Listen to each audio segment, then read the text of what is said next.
Assalamualaikum warahmatullahi wabarakatuh. Perkenalkan, nama saya Nabila Khwariyah, mahasiswi dari Sekolah Tinggi Teknologi Terpadu Nurul Fikri dengan nomor induk mahasiswa 0110121016. Pada video kali ini, saya akan menjelaskan hasil implementasi sebuah studi kasus menggunakan aplikasi Odoo untuk memenuhi ujian akhir semester mata kuliah Enterprise Resource Planning atau ERP dengan dosen pengampunya ialah Bapak Suhendi. Langkah pertama yang saya laksanakan ialah membuka aplikasi Odoo pada platform Google Chrome. Selanjutnya ialah ketentuan selanjutnya ialah membuat database baru menggunakan nama lengkap mahasiswa, yang dimana nama lengkap saya ialah Nabila Khoriyah. Sini saya akan membuka saja database Nabila Khoriyah. Selanjutnya memasukkan email dan password untuk administrator.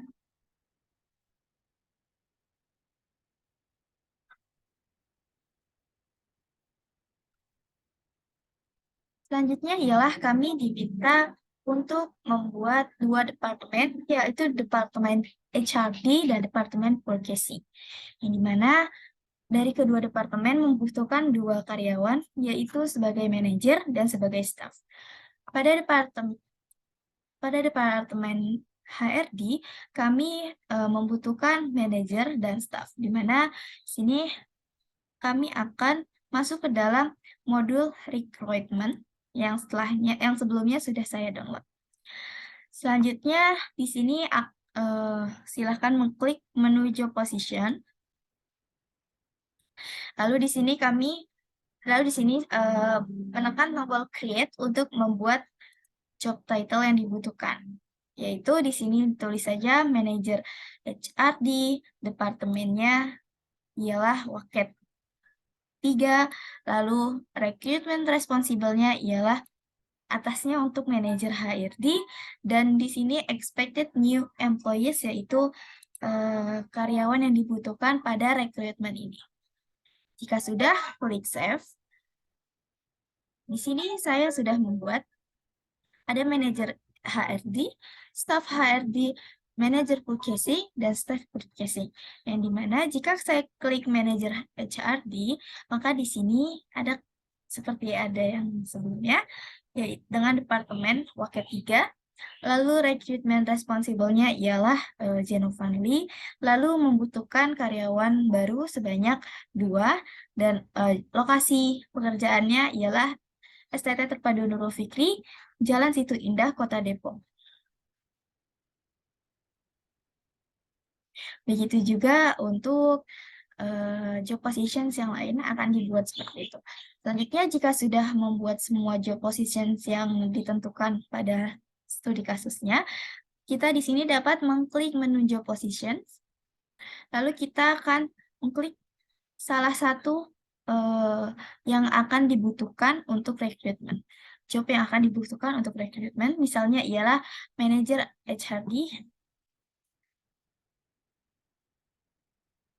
Oke, sini kita akan membuat beberapa kolom, yaitu ada seleksi berkas, interview 1, psikotes, tes komputer, negosiasi gaji, dan tanda tangan kontrak.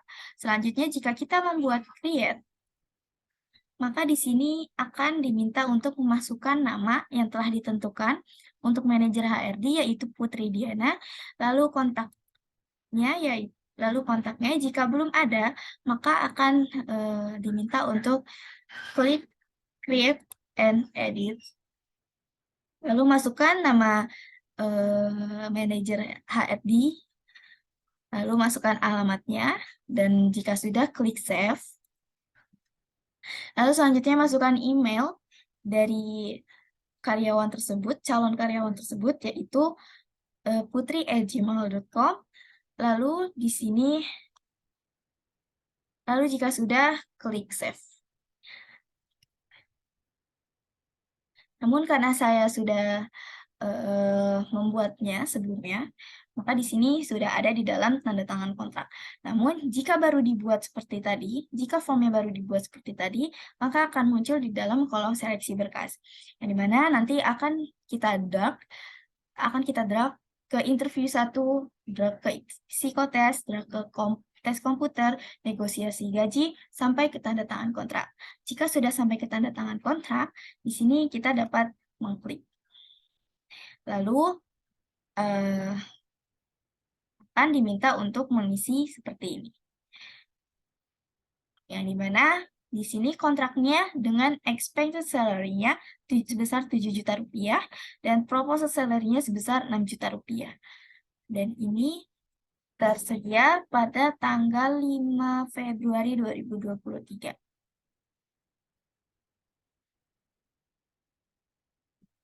Oke. Begitu juga untuk staff HRD dengan proses rekrutmennya sama, yaitu seleksi berkas, interview 1, psikotes, tes komputer, negosiasi gaji, dan tanda tangan kontrak.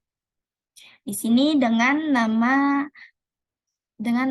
calon karyawannya ialah Rika Febriana yang mengajukan sebagai calon karyawan untuk posisi staf HRD. Sini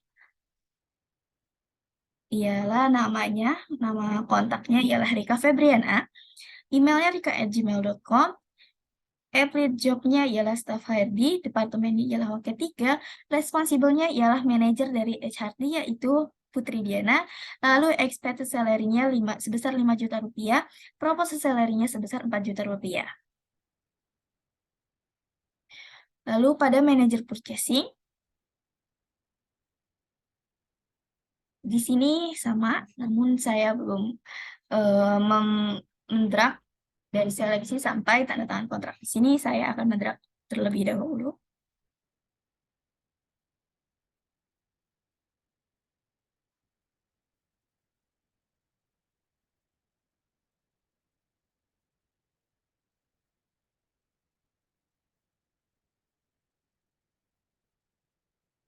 Sudah diklik.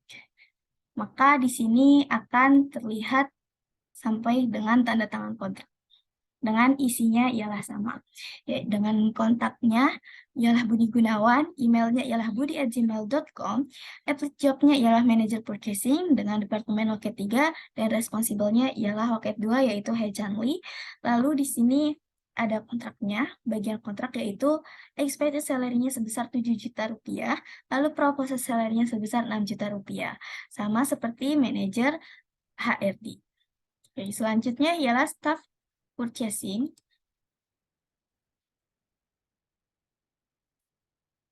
yaitu dengan ketentuan nama yang diminta pada studi kasus ialah Janet Jackson. Oke, jika kita klik kolom Janet Jackson, maka akan tampil di sini dengan nama kontaknya ialah Janet Jackson, emailnya janet@gmail.com, affiliate job-nya staff purchasing, departemen yang loket 3, dengan responsible-nya ialah manager purchasing yaitu Budi Gunawan, dengan bagian kontraknya ialah expected salary-nya sebesar 5 juta rupiah, proposal salary-nya sebesar 4 juta rupiah.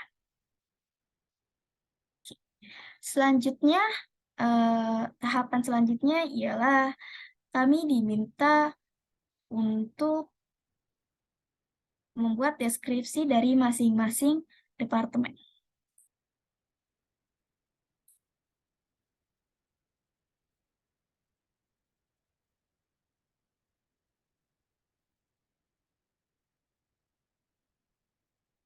Ini kami diminta untuk melengkapi alamat dan status. Sini kami masuk ke menu employers, terus kita klik Budi Gunawan sebagai manajer purchasing. Lalu kita akan klik personal information. Lalu di sini kita dapat melengkapi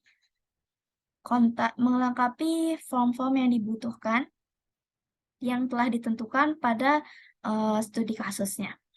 Dengan gendernya ialah male, statusnya ialah menikah dan memiliki 3 anak. Lalu di sini home address-nya kita namakan Budi Gunawan. Jika lebih lengkapnya ialah di sini masukkan nama Budi Gunawan, Lalu masukkan alamat yaitu sesuai studi kasus. Budi Gunawan ialah Jalan Selat C, Jakarta Selatan, Indonesia. Lalu masukkan emailnya budi@gmail.com. Jika sudah, klik save.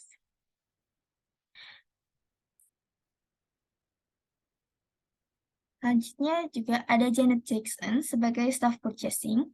Dengan ketentuannya ialah gendernya ialah male, statusnya ialah single dan belum mempunyai anak. Lalu di sini ada contact information-nya dengan alamat rumahnya bernamakan Janet Jackson. Letaknya ialah di Jalan Selat E, Jakarta Selatan, Indonesia. Selanjutnya ialah masuk ke manajer HRD, yaitu Putri Diana.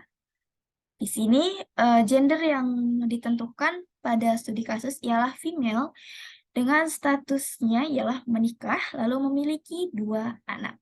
Selanjutnya alamat rumahnya dengan nama Putri Diana yang berletak di Jalan Selat A, Jakarta Selatan, Indonesia.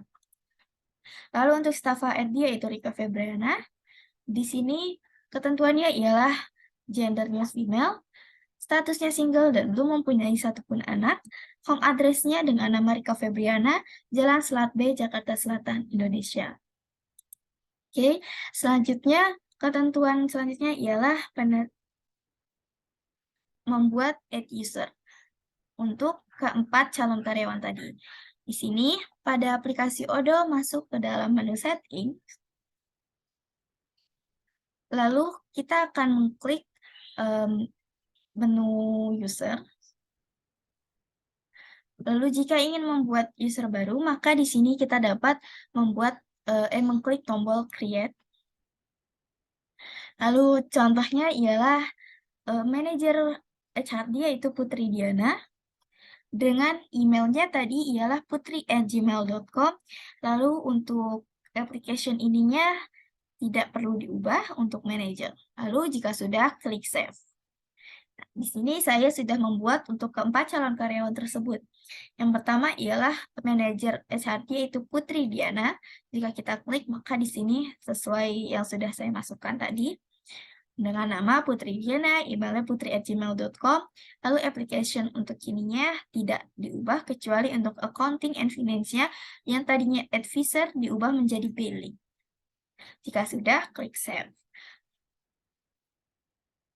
Lalu ada Rika Febriana sebagai staf HRD. Di sini namanya ialah Rika Febriana dengan emailnya rika@gmail.com.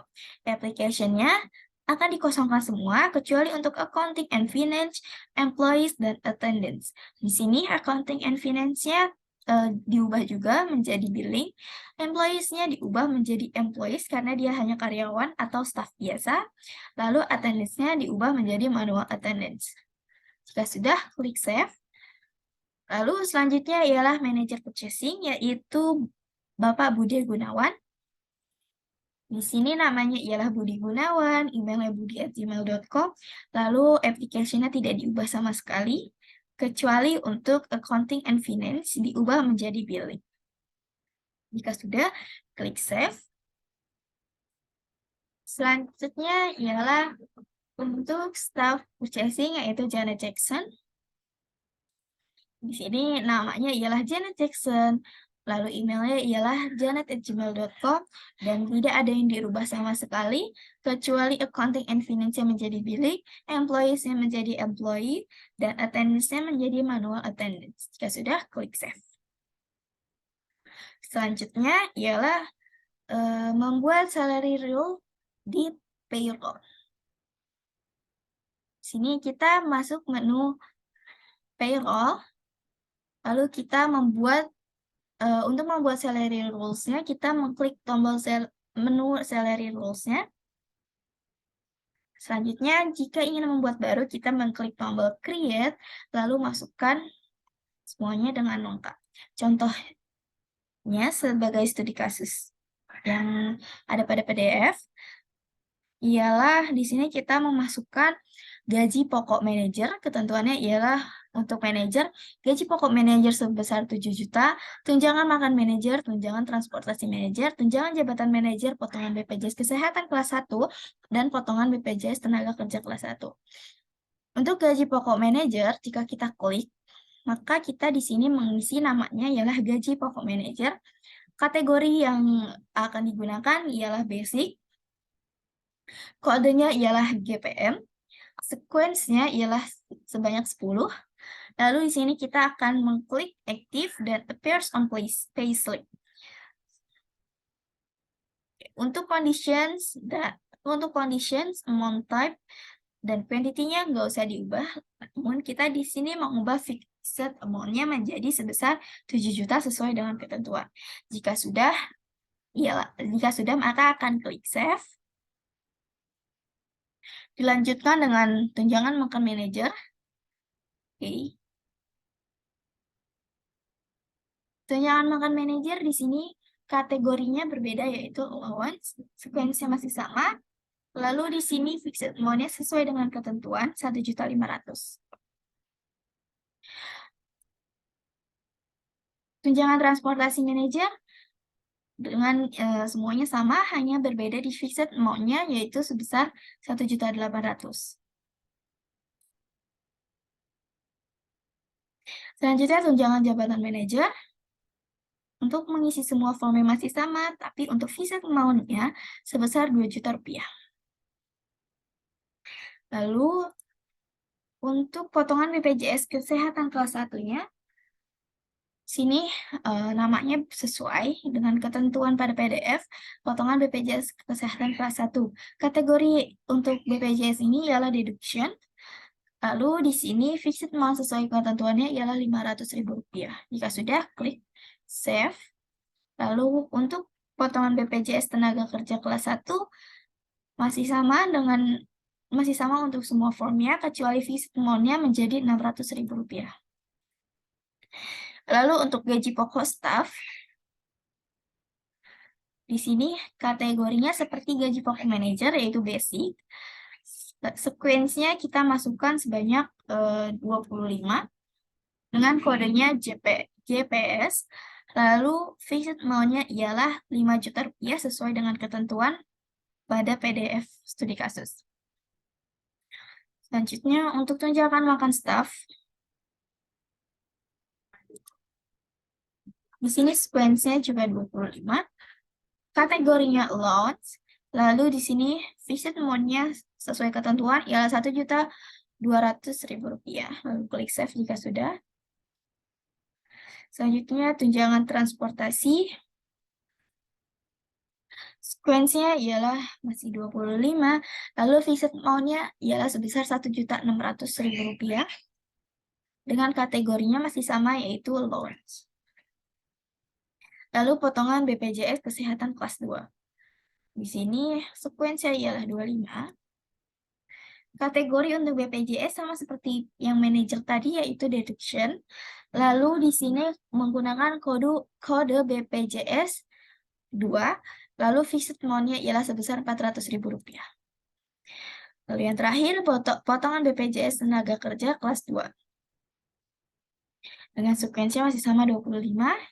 Fixed amount-nya Rp500.000 dengan kodenya BPJS TK2. Kita save. Lalu, jika sudah, kita akan diminta untuk membuat salary structures. Sini kita mengklik saja menu salary structures-nya. Lalu klik tombol create untuk membuat salary struktur baru. Yang kita buat ialah salary struktur untuk manajer HRD. Nah, di sini kita dapat mengetikkan namanya, yaitu untuk salary struktur untuk manajer HRD dengan referensinya GJM01, karena ialah masih tetap di base for new structures. Lalu untuk salary rules-nya, kita dapat mengklik saja add an item. Lalu di sini kita dapat mengklik satu-satu jika sudah klik tombol select. Namun di sini saya sudah memilih semuanya untuk ketentuan untuk manajer. Begitu, namun untuk staf HRD di sini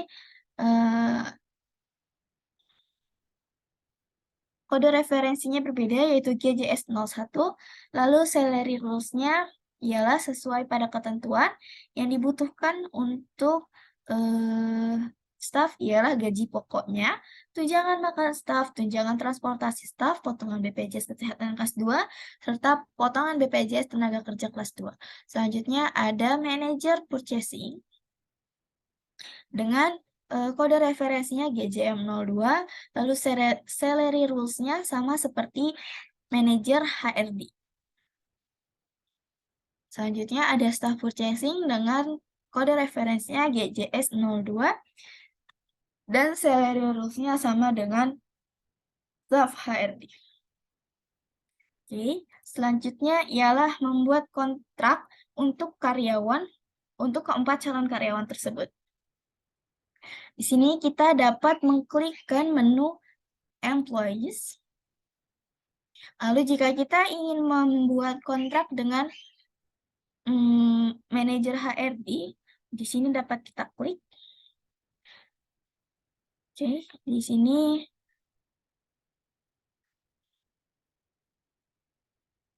oke, sebentar. Oh, untuk kontrak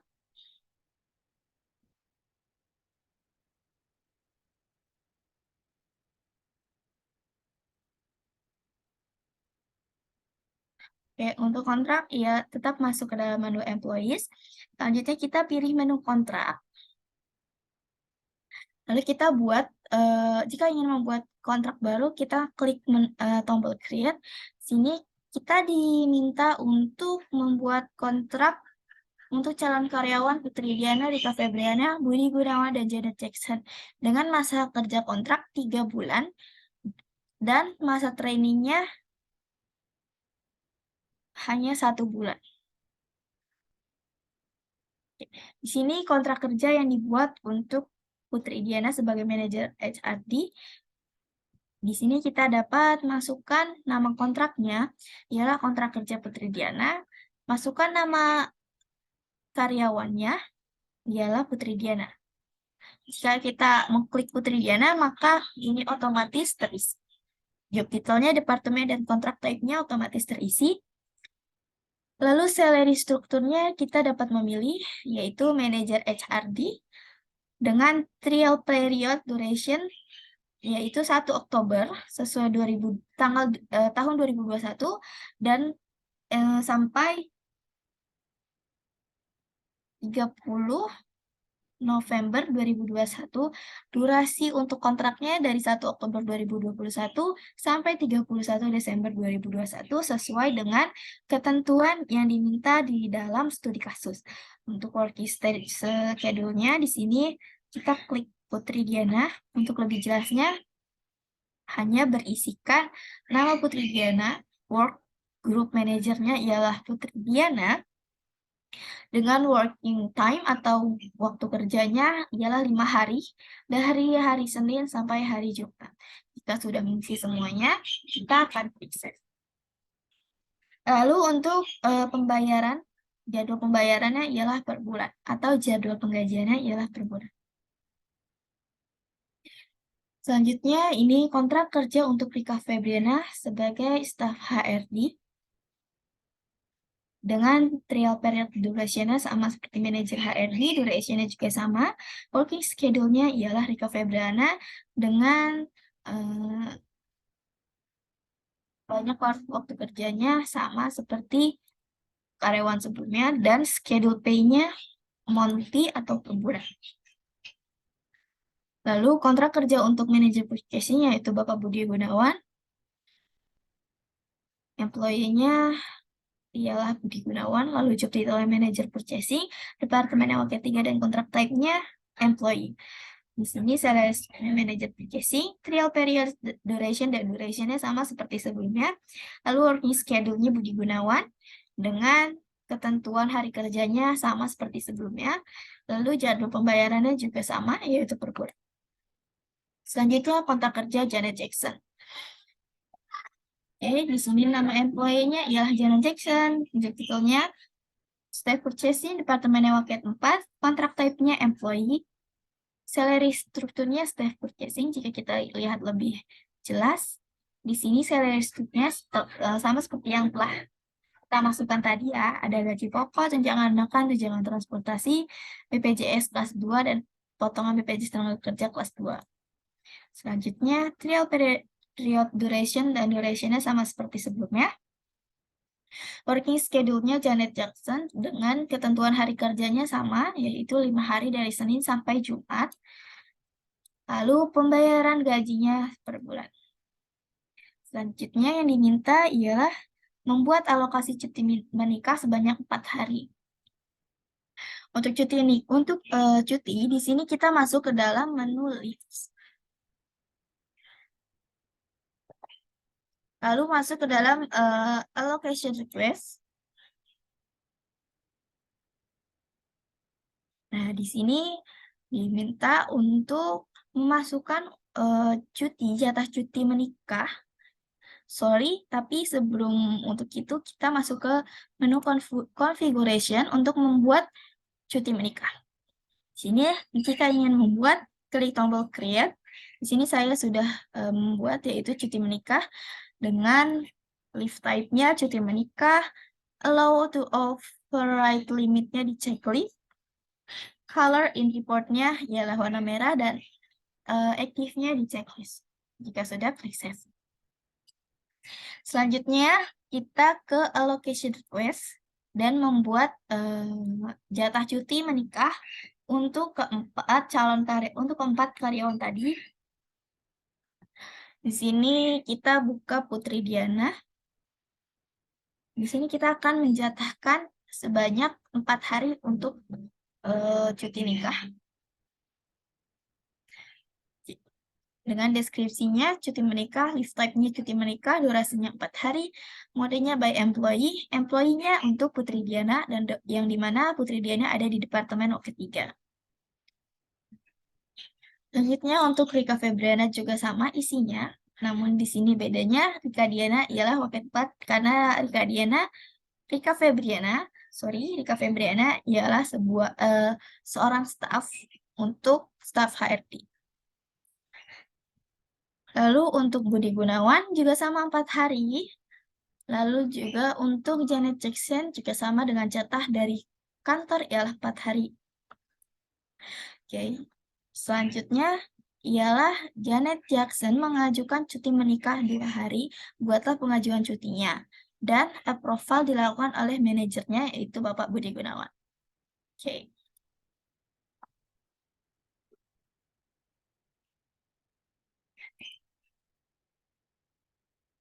Jadi di sini kita masuk untuk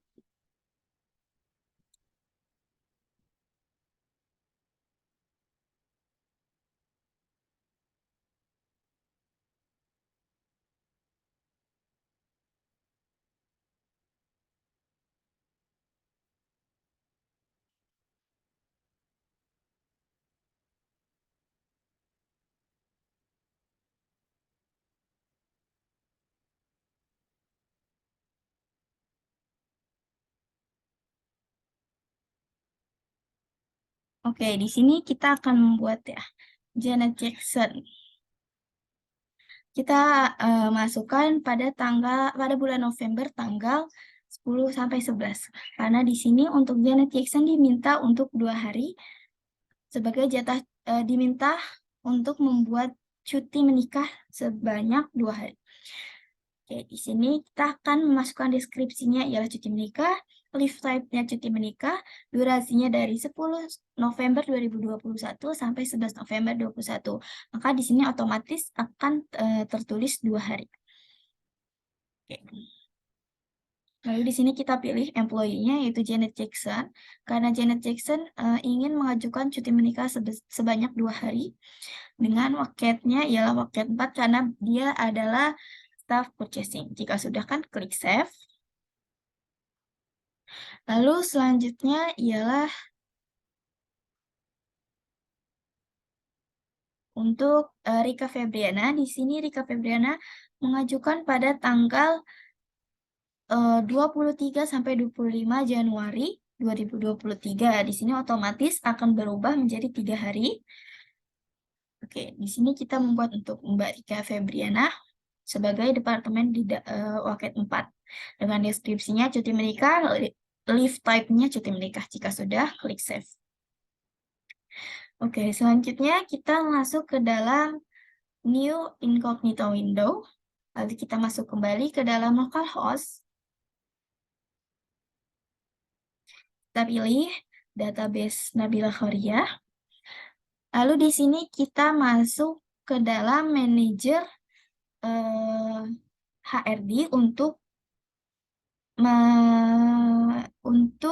menyetujui cuti dari Mbak Rika Febriananya. Di sini ialah Mbak Putri sebagai manajer HRD, lalu kita login.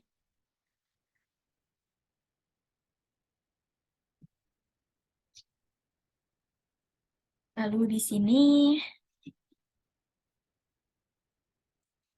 Mbak Putri dapat masuk ke dalam menu leave. Lalu di sini ialah nanti akan masuk ke dalam leaves to approve. Nah, jika masuk di sini, maka ada nama Rika Febriana. Maka manajer HRD mengklik nama Rika Febriana. Lalu jika sudah, di sini nanti akan ada, sebelum tombol reviews, nanti ada tombol approve. Nah, manajer dapat mengklik tombol. Lalu jika manajer sudah mengklik tombol approve, maka di sini juga akan berganti menjadi approve. Yang tadinya to approve menjadi approve. Lalu, begitu juga untuk Bapak manajer purchasing, yaitu Bapak Budi Gunawan. Sini kita login ke dalam akun Bapak Budi Gunawan. Masuk ke dalam menu leaves. Lalu masuk ke dalam leaves.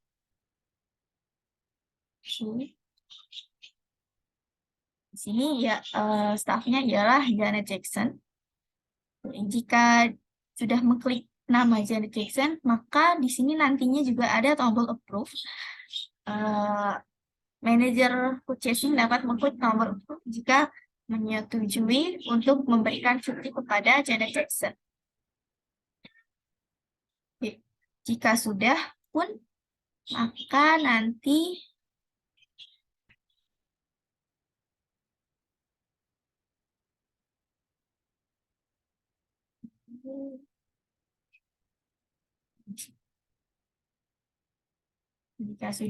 di sini juga untuk Janet Jackson akan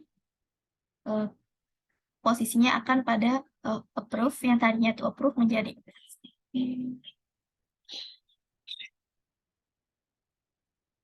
Oke, sekian presentasi dari saya untuk menjelaskan hasil implementasi studi kasus yang tadi. Hasil studi kasus yang ditentukan oleh dosen kami, Bapak Suhendi, untuk ujian akhir semester. Kurang lebihnya mohon maaf. Wassalamualaikum warahmatullahi wabarakatuh.